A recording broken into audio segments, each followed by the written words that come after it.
I know exactly what it feels like to look around your space and feel overwhelmed. Your house might be messy, a little bit or a lot. Maybe you've just come out of the weekend.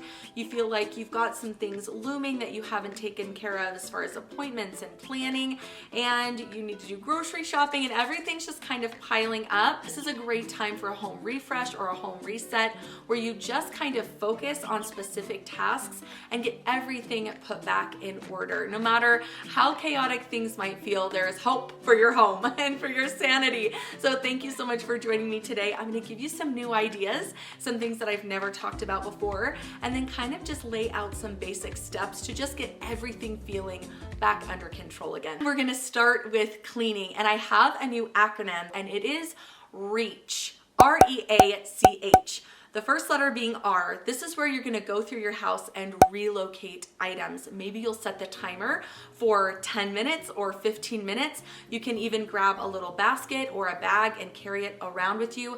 But anything that belongs in another room, in another drawer, needs to get picked up off the floor, you're just gonna look for relocate items. Do not worry about stopping and organizing or cleaning or scrubbing. You are just going to spend the first few minutes relocating items in your home. Stay focused, go fast, and have your kids help you. Next, you are going to empty all of the trashes. There is something about getting the trash out of your home that feels so refreshing and motivating. It makes the house smell better. It makes you feel like you're making progress. It's just an awesome step to include right at the beginning. So after you've done all your relocating, just grab the trashes and get them out. Avoid distractions. This mostly includes checking your phone. Try and have your phone completely out of sight so you won't be tempted to get on it, take a break. Oh, I'm overwhelmed. I need to get on Instagram.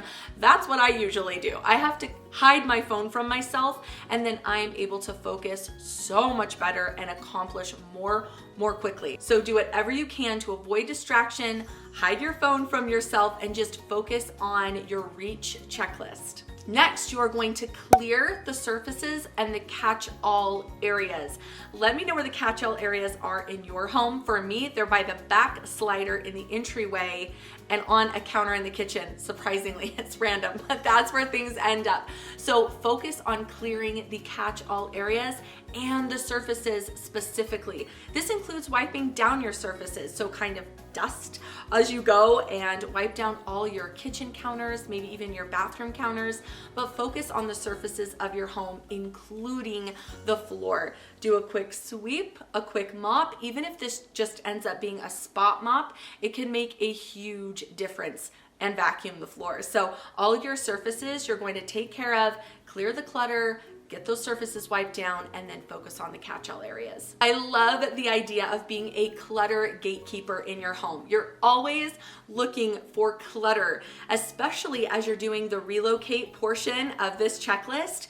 If there are things that don't have a home, you're like, I know this doesn't belong under the bed, but where does it go? If it's something that you haven't remembered that you haven't used in a while, and you don't know where it belongs, it's probably gonna belong in the donation bin. So go ahead and do a haul away. I love these. It's where you just get items out of your house. Just go around looking for things that you can get rid of, things you haven't used, things that are broken, things that are just taking up that mental capacity and physical space in your home. You're gonna get them put into the trunk of your car. If you have time, great, haul them to the donation center, but if nothing else, just get them out of your space and put them in your car. In addition to the REACH checklist, include laundry and dishes. In fact, if there is nothing else you can do because you're pressed for time, you're pressed for energy, just do laundry and dishes. Every time I have a baby, I've had 3, my mom reminds me, just do laundry and dishes. Don't worry about anything else. And it really has helped. Because there's things that pile up, the dishes pile up, the laundry piles up, and it's hard to get caught up once you get really behind. If you can kind of set that baseline, if nothing else, things will run more smoothly going forward, and you won't feel like you have this mountain growing in front of you that you have to take care of. We need clean clothes and we need clean dishes. So laundry, dishes, reach if you can, but for sure get those two done. Now you are going to get into your kitchen and you're gonna focus on decluttering and cleaning out your fridge and your pantry.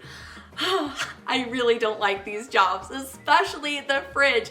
I really struggle feeling motivated to get it cleaned out, but I found that if I do, the kids are so much more likely to find snacks on their own, especially healthy ones. It's easier to meal plan and I have less food waste. I have tried so many different meal planning systems over the years, and there is one in particular that I love like so much more than the rest. I have shared it before, but I'll share it again quickly in case you haven't seen it. This is my meal planning system.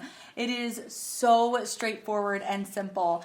I sat down and did this in just a couple of hours, and I've been using this particular set of cards for a year or two now, and they work great. So what I do is I plan a week's worth of meals, and I always plan for leftovers. So I don't do 7 meals. But I will plan out meals that have similar ingredients. So like this week, it's chicken noodle soup, and then we've got tostadas, mac and cheese, pizza, Mexican salad, and hot dogs. So I'm noticing that I'm gonna have cheese with the tostadas. I can also use that with my mac and cheese. I can use that with pizza as well. So that's kind of how I do it. Tostadas and taco salad both have ground beef. So I could also do chicken on one of those. And so then on the other side, I write out all the ingredients for those meals. And what I like to do is go through my pantry and see if I have a lot of these. So I do different weeks. If I notice that on one of the cards, oh my gosh, I've got tons of, tortillas, and I've got tons of leftover refried beans and sour cream, there are those ingredients on this card. So I know this is my week's worth of dinners for that particular meal planning week. So I've gone ahead and done like week 4, week 5. I think I have 6 or 7 on here with their corresponding ingredients. And then I also have some of our family's favorite sides and some staple ingredients that I like to have on hand. Get control of the socks. Oh my gosh, what is it with the socks? They are out of control in my house. Are they out of control in yours? I set up a system a couple of years ago with mesh bags and hooks, and it was, aesthetically pleasing, and the system was working so well. For whatever reason, we could not keep it up, myself included. The socks are now exploded all over the house. I find them in the strangest places, some with holes, some that don't even fit us, some are clean, some are dirty. The socks are an issue. So try and find a system for the socks. Try the mesh bag system. Somebody suggested this to me. It's actually brilliant. You have everybody's name written on a mesh bag. It's on a hook. You put your dirty, if it's on the hook, then it's dirty.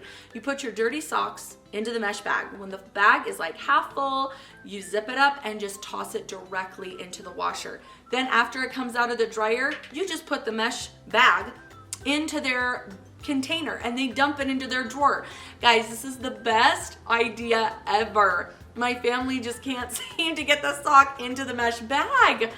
I don't know. If you have a system for socks, let me know. But it included in a home reset. This is a reminder to myself as well. Get the socks taken care of. This is also a really nice time to go over your planner, kind of refresh on your goals and things that you want to accomplish in the upcoming weeks or months, and just remind yourself of the things that you need to do to be reaching those goals. I also love setting up appointments for the next weeks or months. This could be dentist, doctor, it could be getting a housekeeper in to help with the spring cleaning, could be getting your carpet shampooed, getting some appointments for your lawn maintenance, anything like that. This is a really nice time to just sit down, make a few phone calls, and plan those things out. I find these are the things that hover. These are the things that are just kind of like, I gotta get that done, I gotta get that done. But just sit down and do it all at once if you can, and you can just check these off the list and have this beautiful planned out schedule. I also love the idea of using this time to set up appointments with friends and family. Get them on your schedule, get them in your planner, get play dates set up. This is one of my personal goals for the new year, is to get more in touch with the people that I love, my friends and my family. So when you're doing your home reset and you're focused, try and set some of these appointments up as well and get in touch with some friends and family you haven't talked to in a while. Well, I hope this video gave you some ideas, and I'm excited to hear if you'll be trying my reach checklist. Let me know in a comment. Also, I'd love it if you click subscribe. I make videos like this every single week. Thank you for being a part of my day today, and I will see you soon. Bye.